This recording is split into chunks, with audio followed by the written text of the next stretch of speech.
luna azul se observará en este mes de agosto 31, de 2012. Los cielos del mes de agosto contarán con 2 lunas llenas que se producen por la oposición de la luna y el sol. La primera fue vista el primer día del mes, y la segunda, conocida como luna azul, el 31 de agosto de 2012. El próximo espectáculo de este tipo se producirá el 31 de julio de 2015.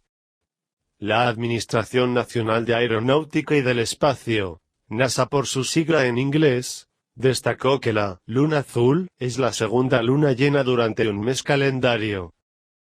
Normalmente los meses tienen una luna llena, pero ocasionalmente se cuela una segunda.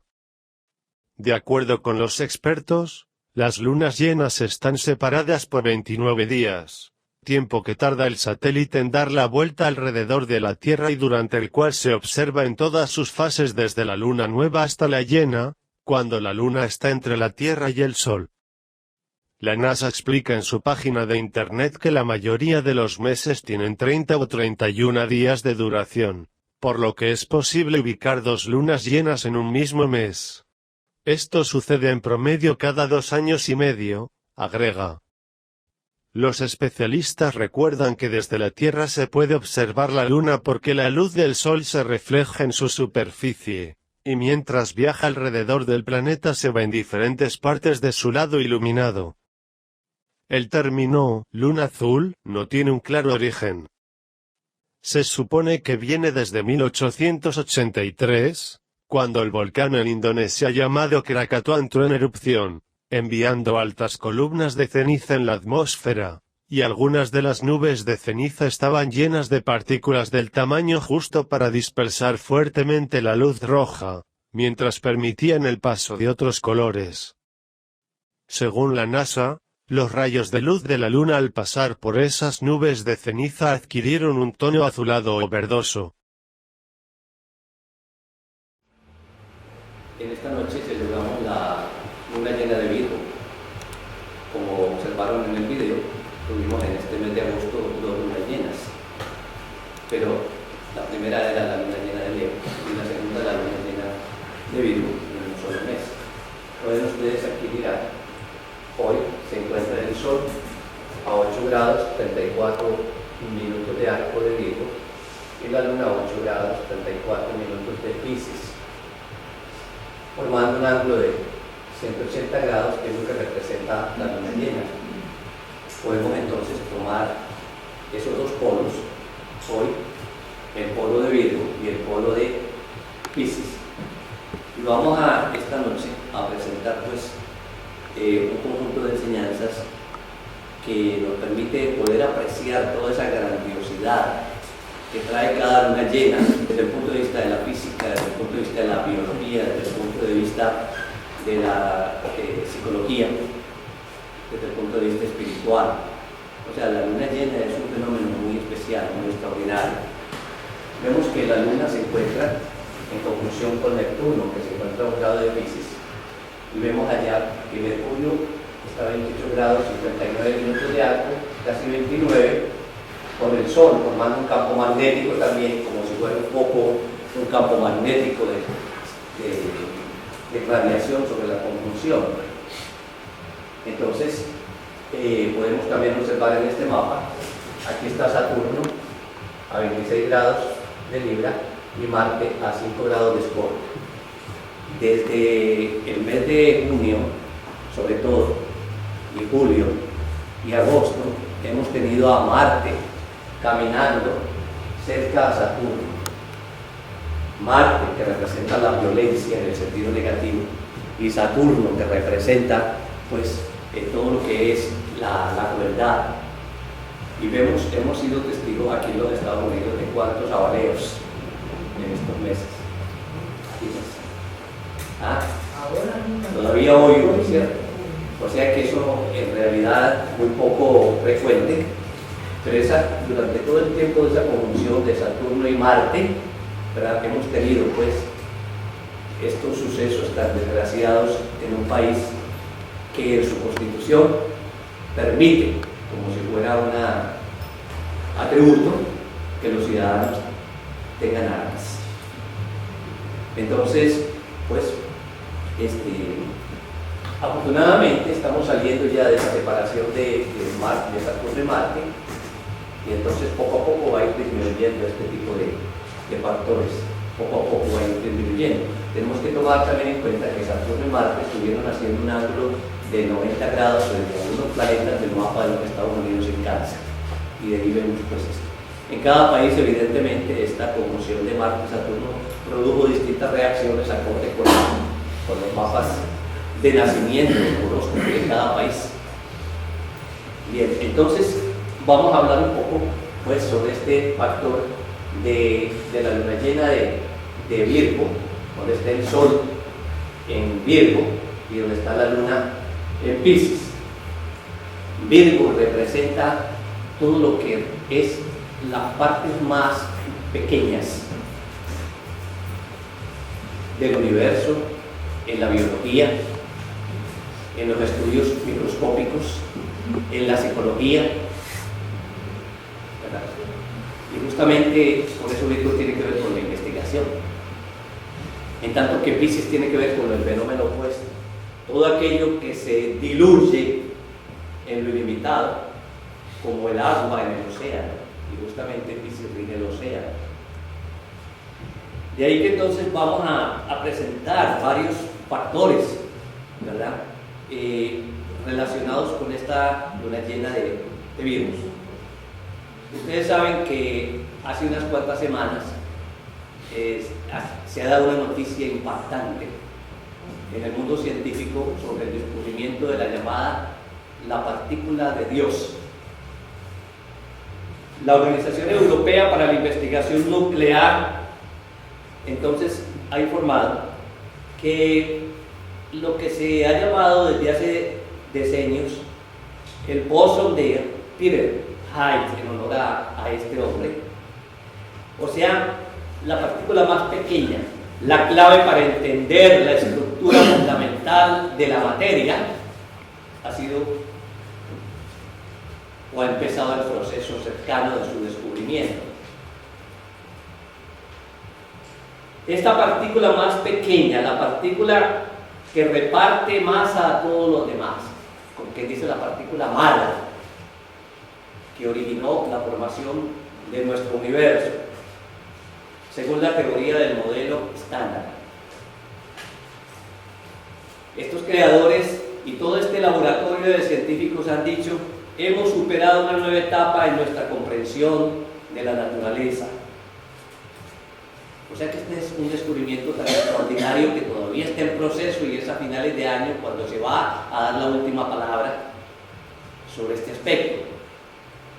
O sea, un descubrimiento que si se realiza es tan grande como la teoría de la relatividad, como todas estas grandes teorías de los grandes genios,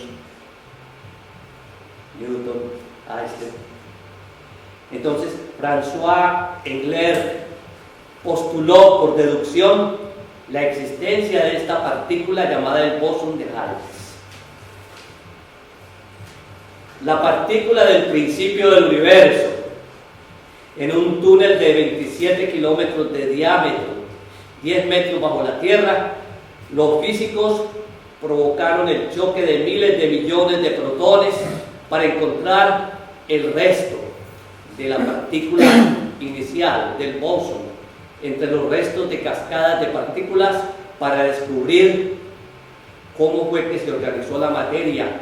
Una milésima de mil millonésima de segundo después del Big Bang, o sea, de la explosión que dio origen al universo.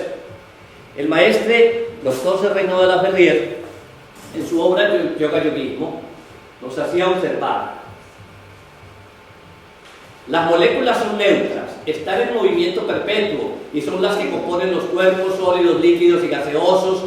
Por ejemplo, un centímetro cúbico de cualquier gas, acero, de presión normal, contiene 29 billones de moléculas. La radioactividad ha demostrado que los cuerpos se transforman al mismo tiempo que se desintegran.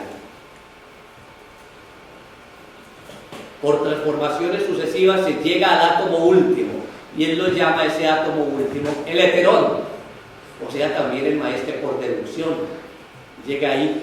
Y este puntículo del éter facilita además el análisis según el cual la materia desaparece y aún llegaríamos al experimento en el que algunos átomos que permanecen al vacío en el tubo de Crookes dan origen a 3 clases de rayos que son conocidos con el nombre de alfa, beta y gamma.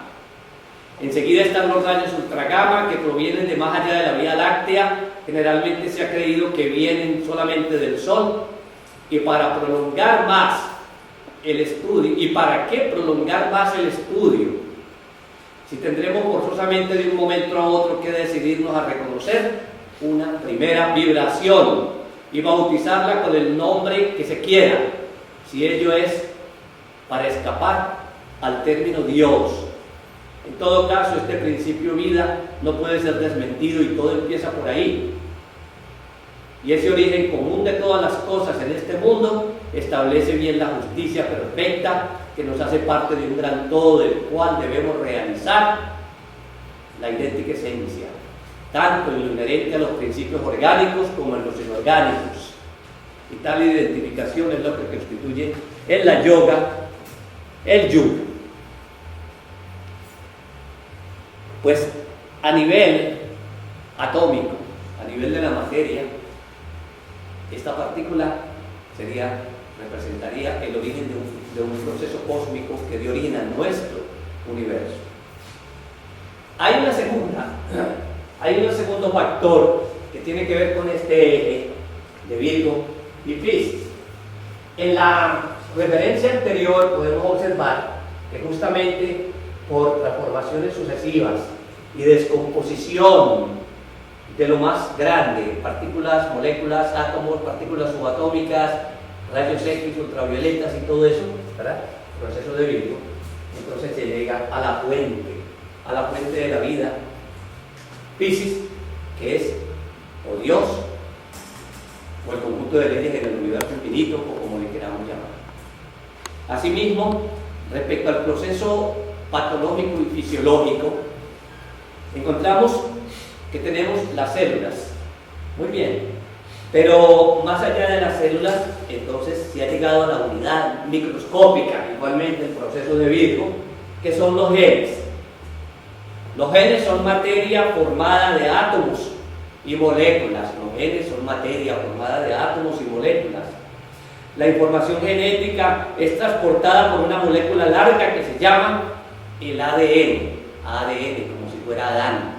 O sea, la partícula más pequeña a nivel biológico, ese ADN, que es copiado y heredado a través de las generaciones. El ADN es materia, ya que está formada por átomos y no en virtud de tener masa u ocupación de espacio. O sea, es tan pequeña que no es porque ocupe espacio, porque ahí ya no hay espacio, o porque tenga masa, ¿verdad?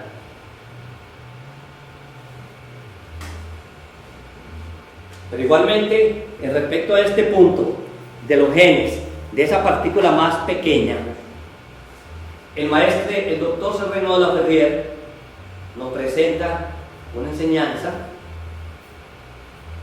en los propósitos psicológicos, en el propósito psicológico, ciencia y esoterismo, y nos dice: el Dharma, rectitud, virtud o moralidad es, según la filosofía oriental, el camino puro, y es el código para evolucionar espiritualmente en la verdadera vía, sentido real de la religión. Desgraciadamente todo hombre lleva en sí el karma, que quiere decir ley de acción, y que se traduce a todos los niveles, físico, molecular, fisiológico, social, espiritual, que lo obliga a un trabajo de autorrealización para tener acceso a los mundos superiores. El karma persigue al ser a través de sus diferentes encarnaciones debido a la intensa energía empleada en el momento de la muerte. O sea, el último deseo que tengas cuando te estés muriendo, cuando nos estemos muriendo, ese es entonces el potencial que impregna al espíritu hasta su siguiente incorporación. Los efectos del karma que no son realizados durante la vida que está a punto de terminar, o sea, los deseos que hemos acabado de cumplir, forman el potencial físico llamado karmaya de la siguiente existencia. Es con los genes y los cromosomas. Ese potencial toma nacimiento, ya que es ahí donde la vida humana entra por primera vez en el campo de la observación física, de los genes y los cromosomas. Es ahí en donde entonces entra ese potencial del espíritu en el momento de la concepción. Estamos en este momento en la frontera de dos mundos, en la cual interviene en el momento de la concepción. Sin embargo, en el interior de la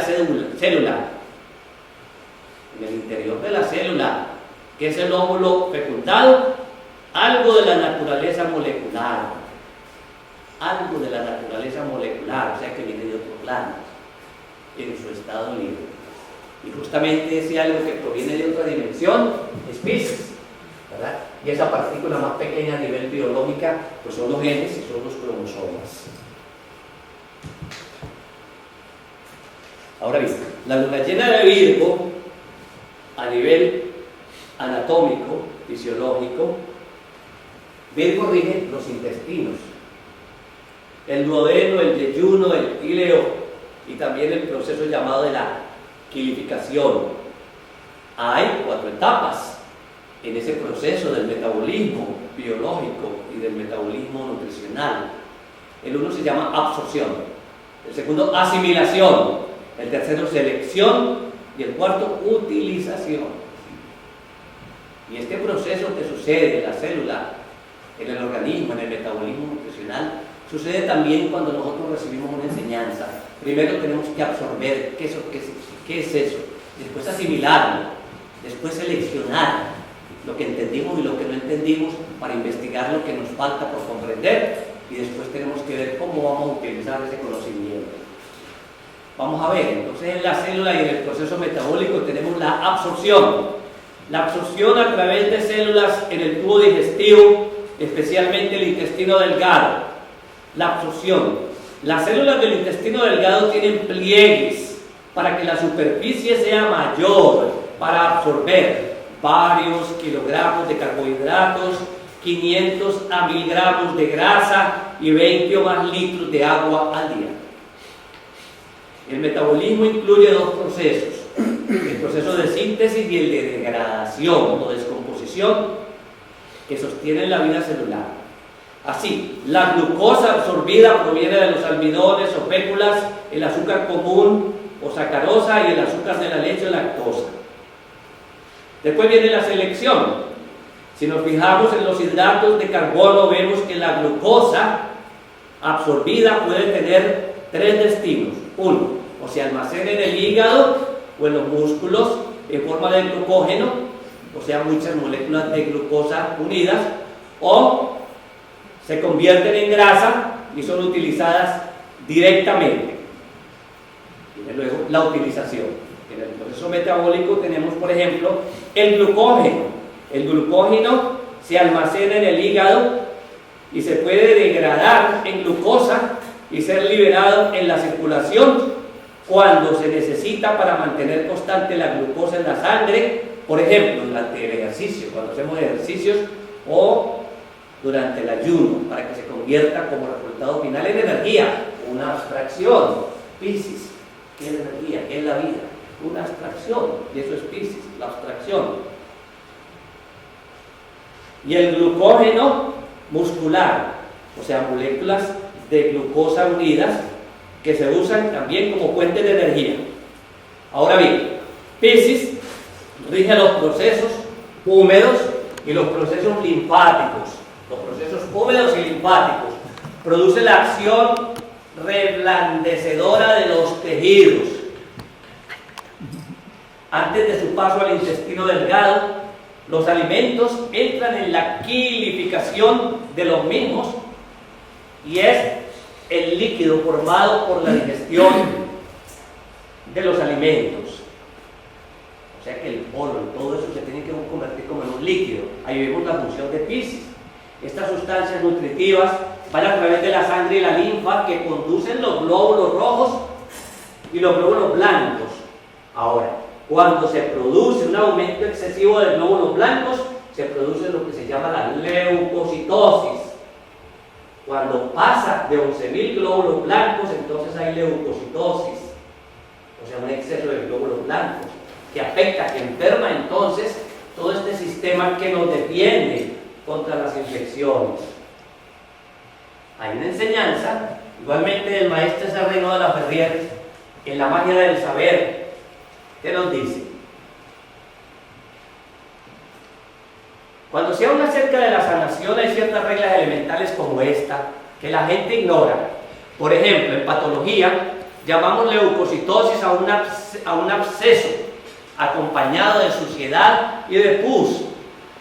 Si le hacemos a usted un análisis de sangre luego de una cena, encontraremos leucocitosis, que llamamos leucocitosis fisiológica, que es distinta a la patológica. Cuando usted se corta, entonces vienen las células blancas a tratar de defenderlo, ¿verdad? Y entonces el producto de esa batalla entre las infecciones y todo eso, y los virus que vienen de afuera, entonces deja esa pus. Esa es la leucocitosis patológica.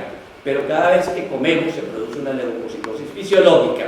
Esto significa que todo el mundo sufre de leucocitosis luego de una buena comida, que todos sufren esta enfermedad ocasionada por el aumento en el número de glóbulos blancos. Es una especie de inflamación. Entonces ustedes ven que nos referimos a la leucocitosis como patológica o fisiológica según la manera en la cual se manifieste. Sin embargo, el hecho es que la sangre es afectada de la misma manera, cualquiera que sea el nombre que le demos a la forma de manifestación, o sea patológica o fisiológica, la sangre se afecta. He pensado acerca de cómo podemos evitar, después de que comemos, la leucocitosis fisiológica. Y he descubierto que esto es posible comiendo frutas antes de la cena y no después de ella. Este es un hecho simple, un hecho menor. La medicina no lo enseña. Durante todos los años que estudiamos medicina no aprendemos este hecho y yo no sé por qué. El tema no está siendo mencionado en ningún libro de medicina clínica. Es un hecho muy natural y muy simple, pero con una cosa tan simple como esta: la humanidad podría salvarse. O sea, consumamos frutas antes de alimentos. Lo primero, para que se produzca entonces la fruta va directamente a la sangre, ¿verdad? Y para terminar entonces tenemos, como siempre, el grado 8 de Virgo y el grado 8 de Piscis. Cada grado tiene un significado. Dane Rudhyar nos dice acerca de esto.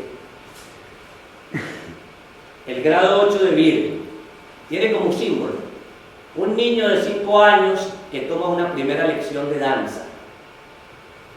Un niño de 5 años que toma una primera lección de danza. Hay que aprender a usar la capacidad de uno para la autoexpresión emocional de acuerdo a las normas tradicionales o culturales. O sea, el niñito tiene un maestro y tiene unos papás. El niñito por sí mismo no puede inventar nada. Él tiene que aprender siguiendo una serie de patrones sociales y tradicionales. Es un movimiento autoinducido, pero condicionado por la tradición, pero entrando en el nivel de la conciencia de los adultos. O sea que al mismo tiempo esto prepara al niño para ser un adulto. Esto sucede en todos los procesos. Cualquier cosa que empezamos a hacer, a conocer, a estudiar, primero tenemos que saber cómo es que la tradición lo maneja, ¿verdad? Y tenemos que hacer caso de las reglas que rigen. Y entonces después, cuando ya dominamos ese ambiente en el cual tenemos maestros, guías, profesores, instructores, entonces podemos entrar en la fase de adulto y entrar a transformar y a dar nuestra propia creatividad, nuestra propia creación a lo que vamos a hacer. Este es el significado del grado 8 de Virgo. El grado 8 de Piscis es una niña tocando una trompeta. Una niña tocando una trompeta. Este es un llamado a los hombres para un renacimiento. Un llamado a los hombres para un renacimiento. Cuando ese niñito que está aprendiendo llega a la adolescencia, entonces todo su sistema hormonal se transforma y vienen entonces esas trompetas que suenan hacia la independencia, hacia la libertad, a ser él, a despertar su creatividad. una niñita tocando una trompeta, es una llamada a los hombres para un renacimiento, es una llamada a la participación en el servicio de la humanidad. Pues el niñito sale de la célula familiar y entra en la célula social, cuando entonces oye ese sonido de la trompeta dentro de sí.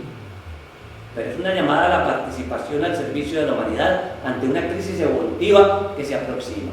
O sea, antes de que nosotros podamos salir del cascarón del aprendizaje en cualquier actividad, entonces tenemos que aprender las reglas y después sufrir una crisis. Entonces el niño, con toda esa energía que tiene, no sabe cómo manejarla y estalla una crisis. Es la relación emocional entre el individuo y lo colectivo. Él comprende que tiene que darse a la humanidad. Entonces, es también la Madre Divina o la intuición que se despierta. O sea, el niño entonces ya no obra por impulsos mecánicos, aparece entonces la razón, el razonamiento, y después aparece entonces la parte espiritual, o sea, la razón por la cual él hace lo que hace. Esa es la Madre Divina que lo guía. La intuición es la trompeta del juicio final, llamándonos a una transformación, o sea, a un nacer de nuevo. De ahí que está la enseñanza pues, que presentamos hoy en la luna llena de Virgo, como una tarea para este mes. Entonces, vamos a tener presente, en este ciclo de la luna de Virgo, ¿verdad?, de 28 o 29 días, vamos a tratar de hacer conciencia de que cualquier cosa nueva que empecemos, tenemos que seguir ciertas reglas, reglamentos, tradiciones, pero que al mismo tiempo es para prepararnos entonces a cuando suene la trompeta, expandirnos hacia la humanidad, o expandirnos hacia el Ser Supremo, hacia Dios, que es el fin de todas las investigaciones. El ser que en la niñez, la adolescencia, la edad adulta y la edad mayor no tome como su último fin para sus investigaciones identificarse con la omnipresencia divina, con el Ser Supremo, entonces todavía está en las fases más inferiores y está detenido ahí.